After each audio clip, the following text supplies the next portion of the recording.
Hello and welcome to the Questionable Album Club, the podcast where a group of us armchair rock fans we reevaluate ugly ducklings from rock history in an attempt to get them onto our infamous leaderboard. Our leaderboard, whose top 10 as of today, I'll go 10 down to one in the correct sort of chart rundown style. So aiming for a place in this pile of God knows what. It's the most weird top 10 of all time. Number 10, Metal Machine Music by Lou Reed. Number 9, Joni Mitchell's Dog Eat Dog. Number 8, Grinder Man. No, hang on. Number 8 is Motorhead. Last edition's one, Manticore Tapes, the collection of demos from Motorhead just released. Number 7, Grinder Man 2. Number 6, God Hates Us All. Number 5, Van Halen 3. Number 4, Their Satanic Majesties, Request by the Rolling Stones. Number 3 is still Drama by Yes, the Buggles' Yes album. Number 2, relatively new into our chart, The Soft Parade by the Doors. And number 1, still standing up there strong, is Yes Please, the dodgy Happy Mondays album is on number 1. As you know, where else on the internet do you get top 10s like this? On today's panel, we've got Marcus Kingwell. Hello, Marcus. Hi. We've got Ross English. Hello, Ross. Good evening, everybody. We've got Steve Hackett. Hi, Steve. Hi there. And we've got Simon Ward. Hello, Simon. Hello. Oh, Lord. I feel like with that lighting, you should talk in a Russian accent. I really do. You look brilliant. Hello. Thank you. That's better. And my name is Seb Hunter. And today's choice, it was Ross's choice. The album we're talking about today, which we were just talking about before we came on air, is very topical, very fashionable. Ross, just like all of us, we're all kind of hip kids. And it's Oasis. It's the fifth Oasis album from 2002, the first album with Gem Archer and Andy Bell replacing Bonehead and Giggsy. Giggsy. That's right. Gem Archer from Heavy Stereo and Andy Bell, bizarrely, from who's one of the guitar players in Ride. Very, very strange. And he's still playing. And they're both in the thrilling reunion, which is happening probably as we speak. Anyone know where they're playing tonight? Are they playing tonight? Don't know. In some stadium. So anyway, this was their fifth album. 7 songs sung by Liam, 3 songs sung by Noel, 1 instrumental. Although there's a hidden song. Did we all get to the hidden song? Yeah. There's a hidden song at the end, which is another instrumental, which makes this album 75 plus minutes long. I think that's it, really. I suppose this was considered at the time a bit of a return to rock form, because the first 2 albums, which were their famous albums that had formed the majority of their hits and their set list and so on. After that, they went for that big, massive, pompous Be Here Now, their big Coke album, and then slightly psychedelic, stretched out, more in depth, Standing on the Shoulder of Giants. And then this was their sort of, that's not really working, let's go back to rock, like the first 2 albums. So I think that's where they were, all leather jackets and so on the front cover. Ross, what made you choose this? Was it their back? I think that was what sort of popped them in my head. But also this has been, I've been thinking about this for a while for this club, in the they're a band that can divide opinion sometimes quite radically, but also during the 90s they were sort of a personal questionable band for me, in that I'm going to try and not use the word Britpop, because so many things get lumped into that term, which, bands which don't deserve to be lumped together. But that sort of period between 94 and the end of 96, 97, musically, I had an absolute blast. I mean, it was so up my street. It was guitar-driven indie. Retro guitar-driven indie, wasn't it? Retro, so, which is me. And bands weren't feeling like they had to turn every track into a dance track, and it was often joyous and uplifting in the way that a lot of the guitar music, particularly from America in the early 90s, just wasn't. And I'm 23, 24, there are gigs everywhere, all these bands, and I have and Euro 96 is in the middle of this, and I have an absolute blast. And I still go and see some of those bands because everyone's back together now, and I think a lot of the music really holds up for me. But Oasis, I was sort of fairly ambivalent about. I mean, partly because I was sort of annoyed at how big they were, because I thought there was a lot more interesting stuff going on, and they were taking up all the oxygen because of the Gallagher brothers, and partly because I hated the lad culture they were emblematic of. We can call women birds again. What a time to be alive. But Ross, a lot of the Britpop was that. Yeah, that sat uneasy. I didn't like that, and you're right, it was. But on the other hand, you couldn't deny that Noel Gallagher had this gift of writing really sort of accessible, anthemic, sing-along songs that captured the spirit of the moment. And certain bands could do that for one song, the song they know about. But on those two albums, he did it for track after track after track. And yes, they're derivative, and yes, they're sort of a lowest common denominator. But I bought those two albums and found them absolutely infectious. And I can understand why people all these years later want to stand in a field with other people singing along to those songs. And I enjoyed those two albums. But then I bought the third one, Be Here Now, and really, really didn't like it, and never bought another Oasis album. And until the last few weeks, I'd never sat through and listened to any of the other albums all the way through. And I was going to choose Be Here Now as the album. But I spoke to some Oasis loving friends when I was thinking about this, and they said, no, the one that really divides the fan base is Heathen Chemistry. I'd have never listened to it. So I thought this would be the perfect opportunity. Well, I think we all thank you deeply for that, Ross. Marcus, are you mad for it? Were you mad for it? Are you mad for it? Well, I was momentarily, actually. I got really caught up in the Oasis thing very early on. I saw them at Glastonbury in 1994 on the NME stage when they were playing at something like 2:30 in the afternoon. And I do remember a friend of mine said, "Don't bother, they're just Stone Roses wannabes," which was quite an interesting comment. Yeah, really enjoyed them on stage, that particular gig. That was when they didn't even have a record out then. They were just in the process of Definitely Maybe was forthcoming, and I was so excited by what I saw that I actually rushed out and bought it on the day it was released, which is the only time I've ever done that for a record. And I loved it. A bit like Ross, I played it to death. I thought it was really fun. And that was it, really. That was the beginning and the end for me. And when the second album came out with all its big chart hits on it, I just thought, well, they're bigger bangers, aren't they? They're proper pop songs, but they just weren't doing it for me in the same way. It was the sort of almost a bit of second album syndrome coming on, despite the second album probably being the superior product, if that makes any sense. I prefer the kind of the freshness and the rawness of the first record.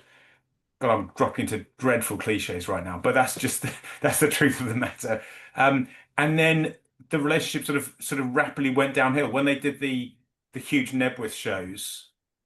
It was just like, so I don't know. It just felt really grim that a band that was so amateurish could attract so many people. I just thought, what's the world coming to? They're based around two or three really catchy songs. And but anyway, what I might say is it was like something like, the rumor is 1/10 of the country applied for tickets or something absurd when they did those Nebworth shows. So felt like I was in a very small minority of having lost them at that point. And since then, it just got more and more annoying. I just found that the whole Gallagher brothers feud completely tedious. I've seen various interviews with them. They were on a thing about, I think it was a documentary about Rockfield Studios, which has obviously got an amazing history. And I'm pretty sure it was that one where they were interviewed. And this was something like, I don't know, 2018 or 2019 on the telly. And they hadn't softened at all. They were just really, really irritating. All the stories about how they were ripping up Monmouth and doing loads of lines. And it was like a really childish, like an 18-year-old on their first kind of big drink and drug spender. And like, it was really clever to brag about this when you're in your 40s. It was just, So yeah, I've got no time for the people in the band. I find them totally dislikable, and I guess that's probably why I enjoyed initially why I liked them, because it was the youth and vigor of a young band coming out, and I didn't know any backstory or what they would do in terms of the media, the sort of the arrogance, the cockiness, the loutishness, which for me was a total turn off. So yeah, that's my Oasis backstory, really. Game of Two Halves. Thank you, Marcus. Thank you very much indeed. So nothing at all about the album. This is brilliant. We get further and further into these pods until we actually talk about the fucking music we're supposed to be talking about.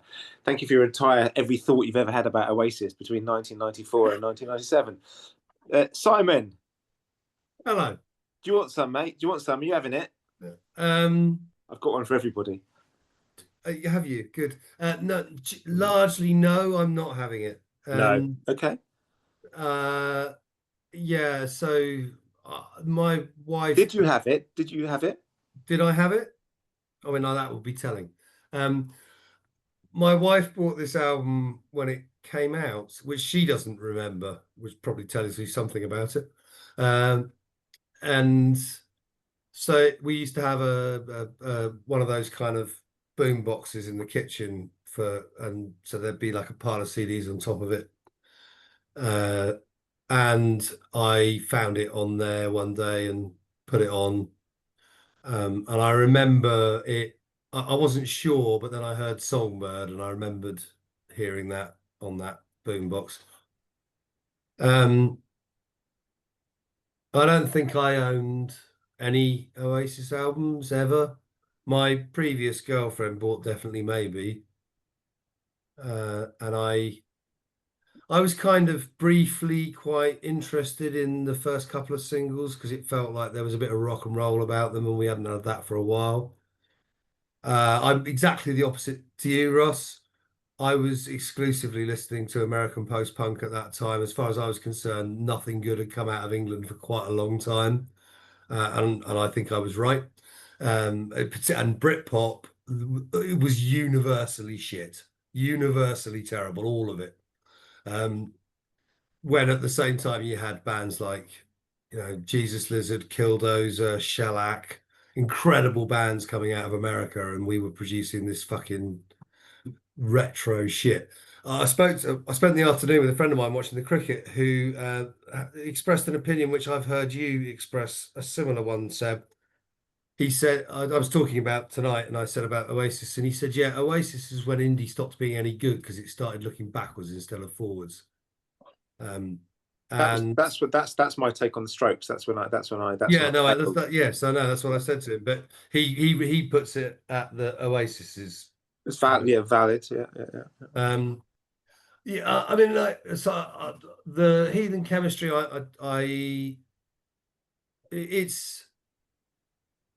It's definitely a different album to the ones that came before. Slightly. Yeah, I think in. Well, I'll explain what I think about Heathen Chemistry later on, but I do think it is different to what they've done before, but also the same in some ways. As far as the Oasis generally are concerned, I mean they're the ultimate in mediocrity. There's nothing. They've got nothing to add to the canon of pop culture. I quite enjoyed Liam Gallagher's arrogance. I think Liam is the important one, not Noel. I'll touch on this later on, but I think Noel is a dreadful songwriter.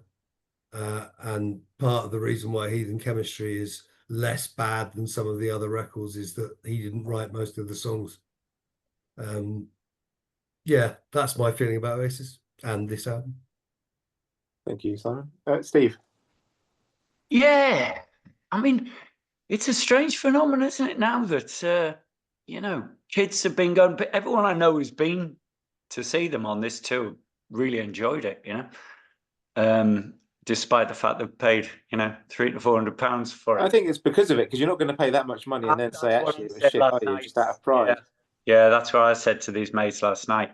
And obviously the set list was basically the good stuff, the first album and everything. But you've got to take your hat off for them. I mean, that's a lot of money they're making there. Anyway, whatever. Besides that, I sort of agree with Marcus. I mean, I bought the first single. I liked it. It interested me. I went to see them in a pub in New Cross in early '94, and it was quite funny. There was definite buzz there. Loads of London sort of hipsters sort of, trying to, entertain me sort of thing. And a few of their mank mates at the front. And they were genuinely shocking. They were awful, absolutely awful. And most people felt like that. And you sort of thought, well, okay, it's only your second London gig or whatever. You're a young band and you give them the benefit of the doubt and what have you.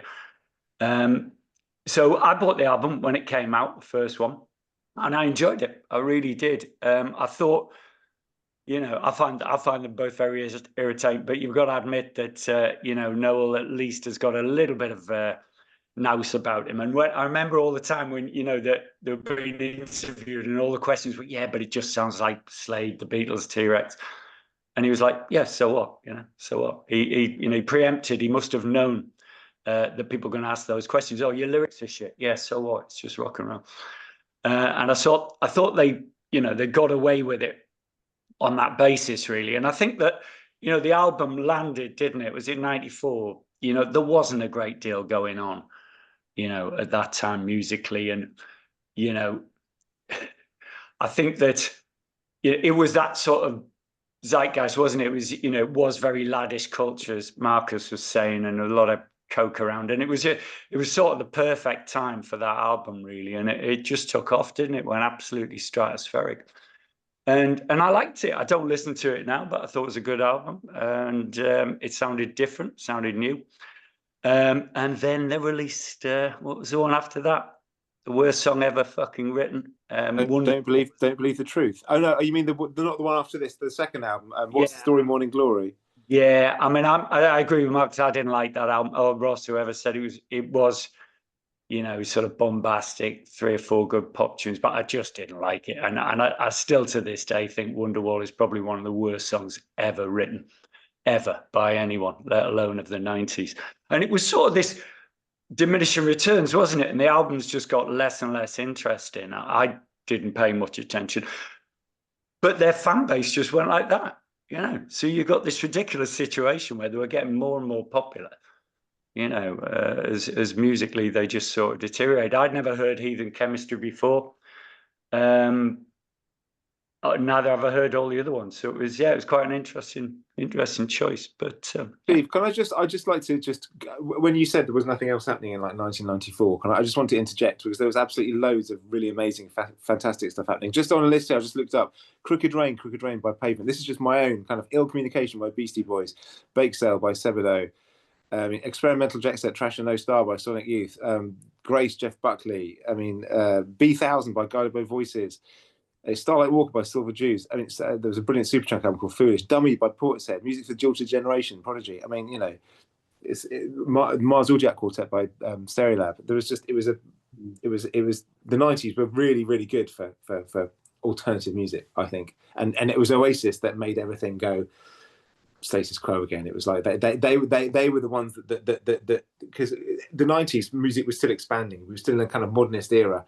And I think Oasis really, really contributed to going back to the Stone Age. Literally, it was like, oh Christ, let's reduce everything to charisma, to boorish laddism, you know, three chords. Oh, we'll just take those drugs, and nihilistic. It was, you know. But then again, my own experience, like everybody, I was listening to. There's a lot of music going on there. It was kind of post shoegazy world, lots of exciting stuff in America. And I remember seeing Shaker Maker on the Chart Show. We often talk about the Chart Show on this podcast.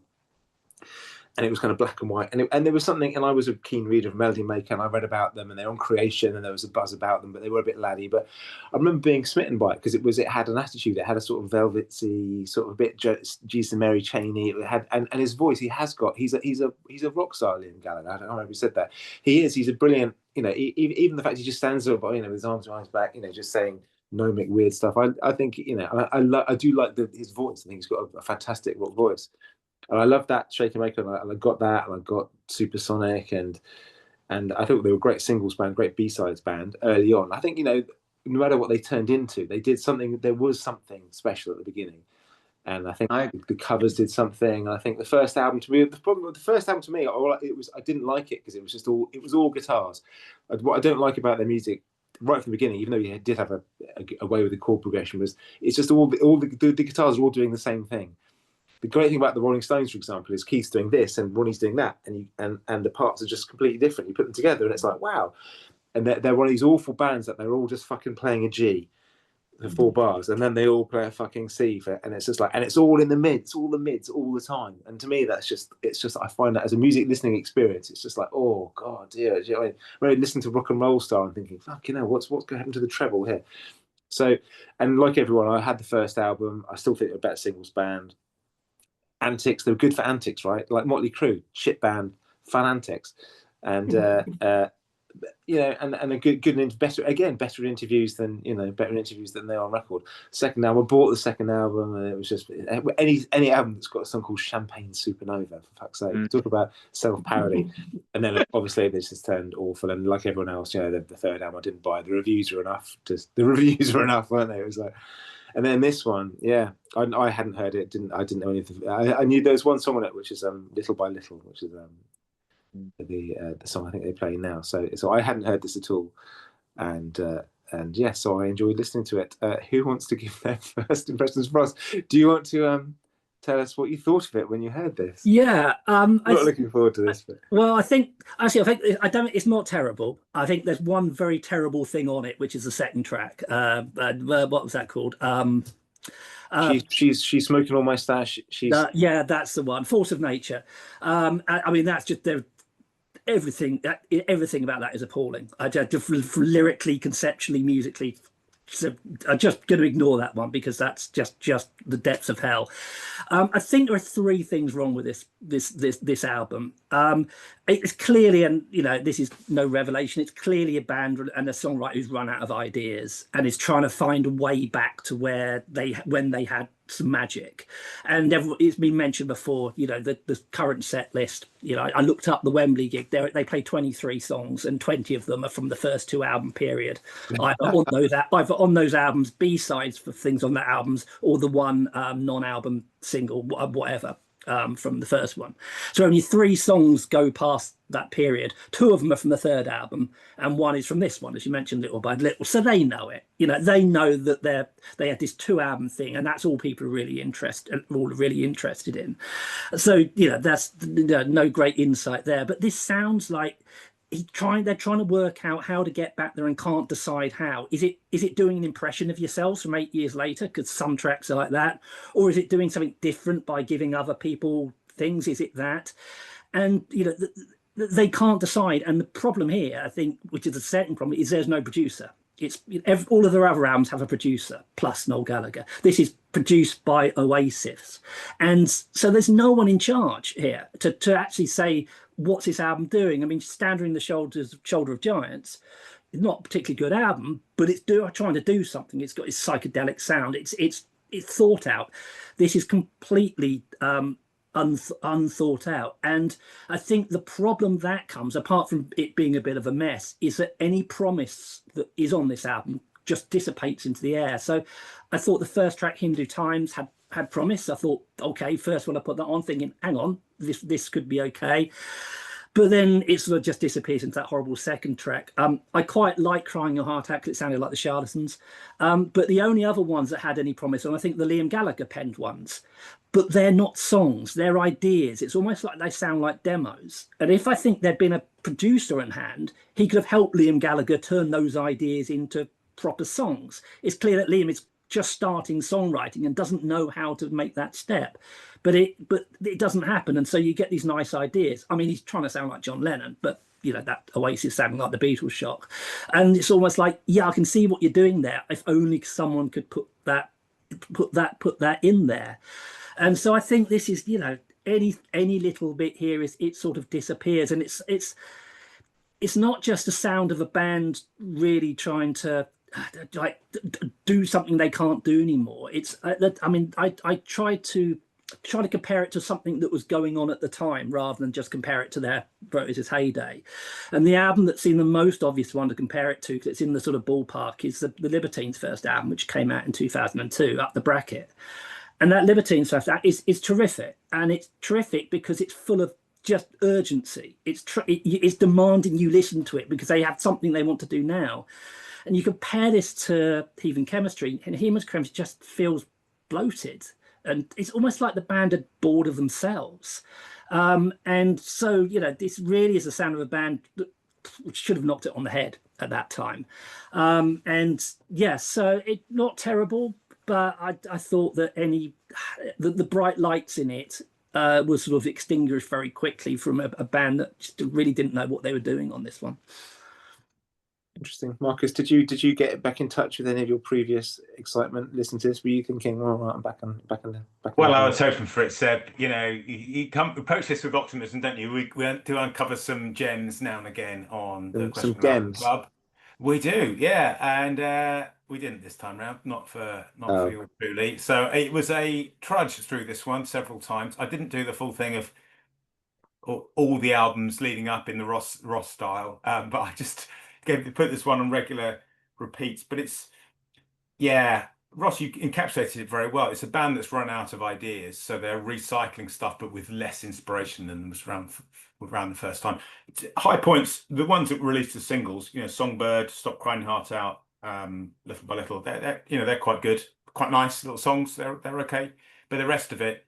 In fact, a term that you used, Seb, sprung to mind. I remember we were driving back from the MSG gig a couple of years ago, and you were describing music as sludge, and how it's just like indie music is all sludge. I don't know if you remember this conversation, but it fits well with this. It's this kind of dirgy, mono, mid-range, unproduced, one idea, just goes on and on through this record. It's really, you know, very, very uninspiring in that respect.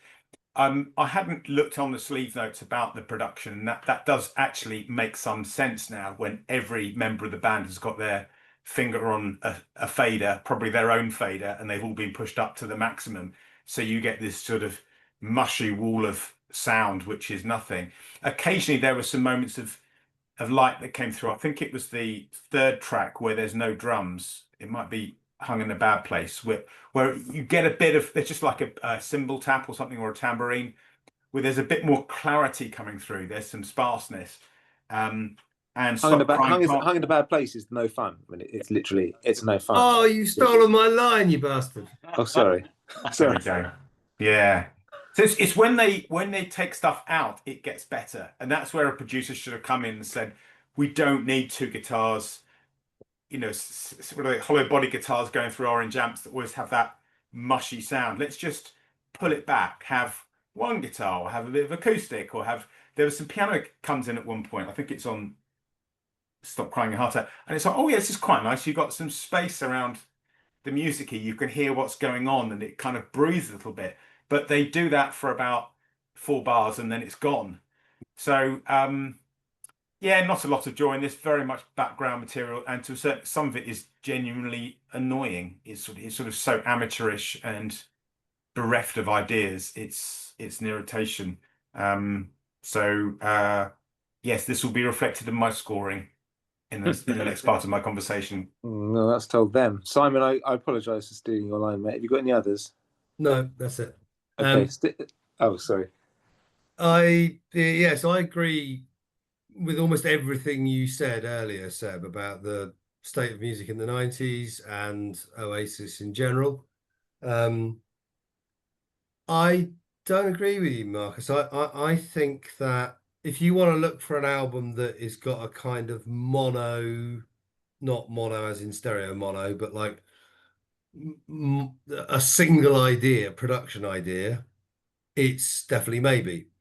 And actually, I think that's what makes Definitely Maybe a good record, because it all sounds the same, like it's a bit of an onslaught of loud guitars. And a bit like Nevermind the Bollocks, isn't it? That sort of yes. Same vibe, same guitar vibe. Yeah, I like that. That's a good comparison. And I think what makes this album production wise better than anything they've done since then is it's the opposite of that. They've considered the production for each song, and of course the production is always very derivative, because that's Oasis when they're at their best. So actually, brief tangent, I think that Definitely Maybe succeeded because Oasis are at their best when they are literally stealing from rock history and then putting a bit of an Oasis sheen over the top. So when Noel Gallagher wasn't trying to write songs and was just stealing bits from classic songs, that's when they were at their best. The problem came when he started writing this kind of pastiche Paul McCartney bullshit that he started with on what's the story, and continued with thereafter. And I think they got worse and worse the more Noel Gallagher started to believe that he could write songs. And I think that this album is a return to form, A, because Noel Gallagher's songs aren't on it very much, and B, because they went back to doing what they do best and just stealing No Fun and putting a different lyric over the top of it. They're much better when they do that. And by this point, I think Noel Gallagher was just, he'd reduced his songwriting. His songwriting had been getting worse and worse as their career went on. And he reduced it down to the epitome of the god awfulness of his songwriting, the sugary nastiness of Stop Crying Your Heart Out. I mean, I think that's the worst song that Oasis have recorded. And it might be the worst song cynical. recorded It's so that year. cynical. Sorry? It's so cynical. Well, it's just horrible. It's just so sickly. And his songwriting got more and more sickly the more he stopped referencing other people, and he became, like I say, I mean, it's got, you know, we did that Wings album a while back, and the songwriting is just so, ugh, it's the same sort of thing. I think the best track on it is Gem Archer's track, I can't remember what it's called, the one that's no fun. I quite liked the You Smoked All My Stash song, but I think other than and Hindu Times starts quite well. It sounds to me like they went somewhere that's got. So it sounds to me like, actually, I really disagree with you, Marcus, about the production. I think they put a lot of thought into the production, and there are different production styles on each song. But it sounds like they went somewhere that had a lot of classic early 70s gear, because it's got that kind of dry. They sound like they were trying to do the sound of Abbey Road or something like that, right? And I think they were quite successful in that, and they got a similar level of variety. I mean, the Gem Archer one versus, for example, the Songbird, which is a Lennon pastiche, yes, but a much better song than Noel Gallagher had written since Definitely Maybe. And I think the strongest tracks, apart from Hang, whatever it is, are the two at the end that Liam Gallagher wrote. I think allowing Liam Gallagher to write the songs significantly improved the quality of this record, and it's why it's better than anything they'd done for a while. But I mean, in general, there's nothing there, is there? It's just kind of mush. I don't think it's mush production wise. I just think it's mush musically. There's nothing to it. It's just, if the best thing that you've got is a subpar cover version of No Fun, that's not a great recommendation for an album, is it? No. Steve, can you a few more upbeat words than that, perhaps? I agree with a lot of that. Seems a bit churlish, doesn't it, to point out where Oasis have nicked the songs from, and where do you stop? You know, I don't really think that's the point. I think, I mean, you know, as far as they're concerned, I listened to the two albums before this, which I'd never heard, and they are awful. I mean, they are truly awful. This one's more listenable than that. I think any song that Noel sings, you can forget about it. I think the one good thing they've got going is his attitude and his voice. Whatever you think of him as a bloke, and he is a total idiot, isn't he? You know, he's a good front man. And discount anything that he wrote, which is Songbird. I think did Liam write that? Is that? He wrote three of them. He wrote that and the last two. The last two, yeah. To the hidden track. Born on a Different Cloud and Better Man and Songbird, and Little James on the other one. You know. Oh, they're fucking shocking. I mean, you can imagine the situation in the studio, can't you? And everyone's doing coke, and everyone's saying, "Yeah, is this good? Yeah, sounds great. No, sounds great, Liam." And so you end up with an album like this. I like Hindu Times. I think it's a really good tune. I think it could be off the first album. It's exciting. It makes me feel like I did when I heard those first songs. And I think the No Fun one's a good tune, actually. I didn't like it when I first heard it, but I think it's good. Otherwise, I just can't find anything on this album that I liked. I disagree with you there, Sam. I think most of that stuff, those last 6 songs are truly, truly awful. You know, you could argue the production's better than it is on other albums. It probably is, but, you know, two half decent songs on an album's not good, really. You know, I really don't understand how we've got to this situation, but this is the thing, isn't it? What do they care? You know, they've been making these records and making so much money. You know, you know, I'm sure they don't care, do they? That's their whole thing. You know, how much are the rumored to be getting for this tour each? It's let's not go there. I'm wondering how much like the likes of Andy Bell and Game Archer get for this. yeah. There we go. Do you think they'll get 7 figures? I'd be fascinated to find out. You know, Love to see contracts. The contracts would be fascinating, wouldn't they? but isn't this a weird thing? Isn't it? I was at a wedding yesterday, and there was loads of young kids saying that they had all desperately tried to get these Oasis tickets, and you know, obviously there's people our age, there's the blokes who were really into them at the time, and maybe they passed them down to their kids. It's pretty straightforward music, isn't it? So if dad's playing that in the car, the kids grow up on that. Not this though, Steve. That's the thing. I think we've just spent the last however long, 38 minutes talking about. When we talk about this, it's like talking about, like, you know, the exhaust pipe of a car. You know, we're talking about the first 2 albums that those songs are iconic, and they are sort of multi-generational. And I suppose if you can stand in a stadium with loads of other pissed up cunts jumping up and down in a bucket hat and singing mindlessly to this while all the visuals and stuff, I'm in an event, here we are, you know, I'm not looking at a screen. I understand the human contact, human nature side of things. That makes sense, but that's nothing to do with this. This album is a red herring, I think, compared to that. Yeah, not a fan of them generally. You know. It started with definitely maybe, and for me it ended with definitely maybe. I don't, yeah, not a fan. I went to one of their parties once. Can I just get this in advert? a mate phoned me up. This was in '94 when it started to go stratospheric. Mate phoned me up. I was working. It was midweek, and he said, "Oh, you know, there's a party on I can get you into tonight, Steve. It'd be free drinks. It'd be great fun. So and so's going. So it'd be a good laugh." I said, "Oh, it's a Wednesday night, Dave. I won't be able to go. It's an Oasis party. It's an Oasis party." And I went along. I was easily persuaded in those days. I genuinely thought it was the clothing firm. Do you remember there was a big French clothing firm? I genuinely thought it was a clothing firm party.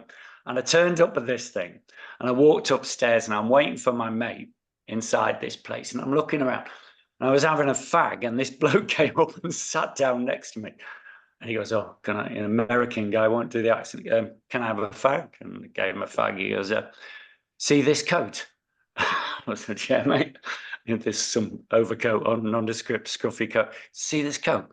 He goes, "It's Kurt's. It's Kurt's." I was going, that's completely nonplussed. Kurt's. And you could see I wasn't sort of you know, biting his head. Kurt Cobain's coat. Kurt gave me this coat. I'm like, what the fuck, mate? Have a fag, piss off. He was obviously out of it. And it was, what's his fucking name? What was the Lemonheads guy? Evan Dando. Evan Dando. It was Evan Dando. Yeah, there you go. And I suddenly thought, this isn't the clothing firm, is it? You know, turned out to be Oasis's party. I think they just played the Astoria or something like that. But he's just about to release a memoir, isn't he, Evan Dando? Oh, is he really? Yeah. I saw some footage of him on stage last night, and he was absolutely out of it. I saw the same footage, I think. He forgot to come on with the Bevis Frond, and then it arrived at the end of the song that he was supposed to be guesting on. Yeah. Every time Evan Dando's back, it's always like a, oh god, it's like opening the doors onto the car crash again, isn't it? You know, it's like, anyway, oh yeah, sorry, I should I thought this was I think all being incredibly kind. I thought this was probably the worst thing we've ever had on this podcast. I thought it was utterly unforgivable. I didn't think it. I thought it was all completely awful. There was not a single good thing about it. I thought the whole thing was pathetic, embarrassing. It's just absolute meat and two veg bullshit. Just, I mean, not even going through the motions. Just I've never heard a sustained piece of music which is so lacking in inspiration. And Noel Gallagher sings. Why does he sing when you got no matter Liam Gallagher is no matter what he sings, and Liam Gallagher, you know, his voice, they put that John Lennon close room mic reverb on his voice. Yeah. oh, for fuck's sake, it drives me mad. It's just like, why? Oh, it's so, it's just so, it's so desperately trying to be John Lennon. It doesn't suit his voice. And then you've got a fucking reedy little twat vanilla voice, a little thin voice, man. I mean, they let him sing 3 songs. I mean, no matter what you think of "Don't Look Back in Anger," if Liam Gallo was singing that song, it would just be so much better. Like little by little, I'm going to give this. The only points I'm going to give this album at all is because I think the chorus of "Little by Little" is okay, despite myself. But if Liam was singing it might be a good song. But I think Noel Gallagher. I understand he wants to sing songs sometimes because he's like one, but he just ruins them all. And I think. I just think everything about this was just completely terrible. Everything. No, there's not a single redeeming factor. People have been saying Hindu Times. It's just fucking. It's like a Ruttles parody of everything. Everything. I'm just looking. What about the cover, Seb? Do you like the cover even? I thought quite like the cover actually, but they put that kind of trendy Adidas, which they'd done on the album before, standing as well. They changed that. One thing, if you've got a kind of a logo, a band logo that the whole world knows, why change it to something, So it's got that shitty Adidas Oasis logo, which I don't particularly like. Don't like anything really, so I just thought this was utterly fucking shit. So let's do summings up and scores. Ross, quick summing up. We don't need to do any summing up. Let's just go on to scores. Well, you can sum up if you want to. Sorry. I think that what's been said here is what sort of why people are going to see them now is the sing-along aspect of this, sing-along on Oasis. And I think the problem with this album is that there isn't any of that. They lost their USP for this album. Okay, I'll go scores then. I'm going to give this 20. For first-time listeners, these scores are out of 100. Marcus, a summing up and a score, please. It's sludge with 3 passable tracks. I give it 18. These are pithy summings up. I feel it was a bit harsh on the summings up thing. Simon, give us your.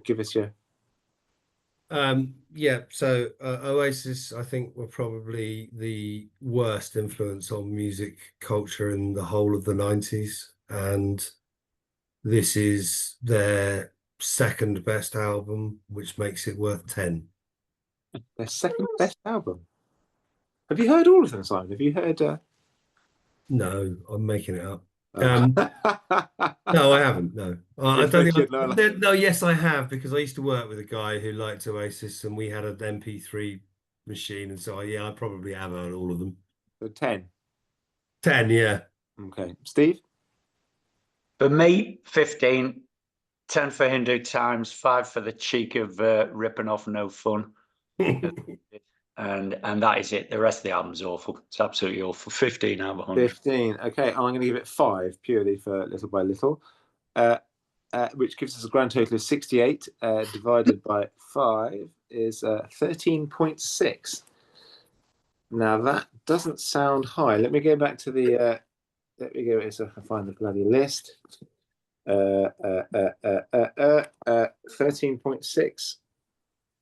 No, that's not. That's second bottom actually. That's second bottom. That's in between. This is the second lowest album we've ever had. It's just above Blue Lightning by Yngwie Malmsteen, which scored 9 out of 100. And so it's between Blue Lightning by Yngwie Malmsteen and Vision Thing by the Sisters of Mercy. Considerably lower, a good 5 points below Calling All Stations by Genesis, and significantly worse than the Pat Boone heavy metal album. So, hey, you've got that Vision Thing score wrong, haven't you? They did a lot better than that. No, I haven't got the score in front of me, but it is. Because now we're not. Basically, the lowest we have is Blue Lightning. Then it was Burning the Witches by Warlock, which has been struck off because it was when we weren't on YouTube. So all the pre YouTube videos. This is fascinating, isn't it, for all our listeners out there? So then it's Vision Thing. So Vision Thing was before this was officially the second worst album we've had. I'm sorry, Simon. I mean, it is I agree with you. It's a terrible record, but I thought it scored unnaturally high. But never mind. Hold on, Burning the Witches was in like the master list. Yeah. including our wilderness years, how would that sort of? Burning the Witches was 15.5. This is 13.6. So this is even if you bring every album we've ever done, even the failed recordings, all the weird shitty platforms we used before we settled on actually paying for a proper one, this remains. If you take everything out, this is the second worst album we've ever had, which for me, I feel quite pleased about. I thought this might even go. I was when people started saying positive things, I've never been so shocked. On this podcast. I tell you what, we just have to say thank you to Ross because this is the questionable album club. This is not the classic album club. There's plenty of those on the internet. This is questionable, and the questions were raised. So Ross, well done. The score says it all. Yeah, this is why we're here, my friends. This is why we're here. But the interesting thing, isn't it, that even though we've been pretty unanimous, in our opinions of this, most of us did feel a little frisson of excitement when that first album came out, and that's the interesting thing, isn't it? We're not, you know what I mean? How did that happen? So many bands, but how many bands? So many bands. They start off the first couple of albums, and then it just goes. They go for a very prolonged but significant period of decline. Well, especially I think especially bands who've got such a large Flowers budget as Oasis did. Yeah, exactly. Yeah. What do we think about Liam Gallagher's dress sense? I want a vox pop on that, because when I buy, I buy quite a few clothes, secondhand mainly, and whenever I buy these clothes that I really like, it always says "as worn by Liam Gallagher." In that case, you've got terrible clothes taste as well. Which is that reflecting badly on me, isn't it? Really. But, well, I think if you're going to go. Hiking on the moors or something like that, he's probably got very good dress sense. He looks waterproof. He looks windproof. That's basically my wardrobe there. That's quite good. He'd make a good sort of Duke of Edinburgh's award leader, wouldn't he? But very, very expensive hiking wear. Yeah. Sort of me. It's true. So he wears cagoule. I don't know. I quite like cagoules. Yeah. I'm slightly thrown by that question. Right. Anyway, next. Simon, it's your turn to choose what you're going to subject us all to. So come on, is the final recording.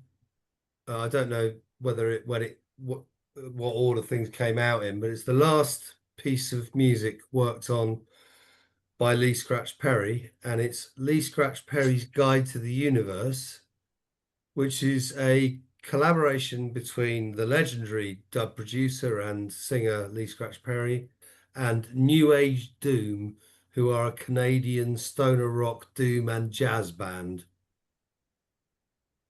Okay.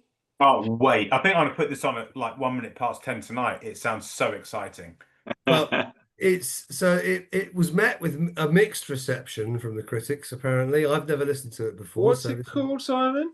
Lee Scratch Perry's Guide to the Universe. Yeah. Okay. You got it? Got it. It's on Spotify. Yeah. Yeah. Okay. 6 tracks, 34 minutes of doom / dub crossover.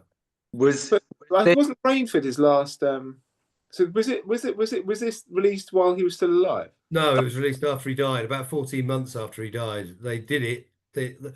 So the background to it was New Age Doom, who are this kind of peculiar, like experimental metal Canadian duo, sent him some tracks and said, speculatively, and said, would you put some vocals on these? And 4 days later, he sent back all of the completed tracks.